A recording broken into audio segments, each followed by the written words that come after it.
enjoy living alone. It's something that I've always wanted.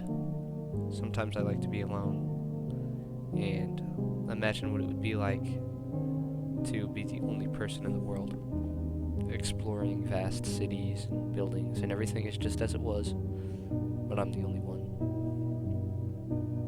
That's an idea that scares a lot of people, but it very much appeals to me. It's a very therapeutic thing for me, although I don't think it's something I would ever wish to really come true. But I enjoy living alone. It lets my mind wander like it's never been able to.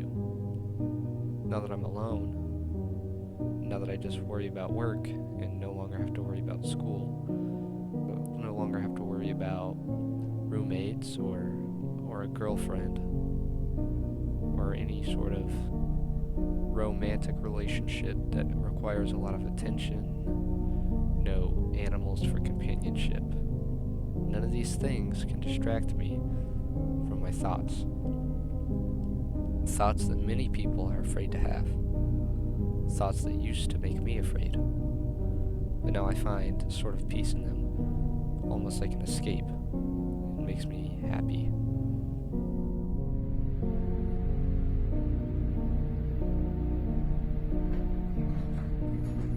Have you ever felt alone or disconnected?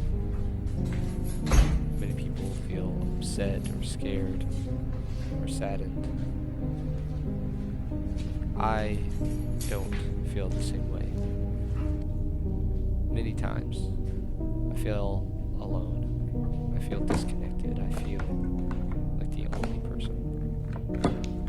And it could not make me happier. These thoughts that I have that I can no longer be distracted from are thoughts of what may happen when I die. Thoughts that I used to be afraid of because it was something I never had an answer to, or simply because I felt like it was blasphemous to have those ideas, because I've believed one way for such a long time. But I finally embraced my curiosity, and now one of my favorite things to do is just ponder. What is death? What is it like to not have consciousness? A question I keep asking myself is, what defines consciousness? Because we've been conscious for as long as we can remember, all the memories that we retain, everything we've learned, all the people that we know, is consciousness, is being self-aware of my existence. Someone calls my name, I know where to look. I understand that I am a living being. I keep track of the days and the time. I'm conscious. I'm very aware of myself. But being dead is losing that consciousness. So, what is that like? Because I can't remember what it was like before I was born, nor can you. So a lot of people think that that is similar. But what comes next? What's after that? There's no way it's going to be like that forever, right? Well, if that's the case, that's why I'm so devoted to the idea of avoiding death entirely. That's why I want to be able to define what consciousness is, hopefully one day having the ability to harness consciousness or move it. So what is consciousness, again? Because it can't be defined by life or living. So, what defines consciousness again? It's a very strange concept to ponder.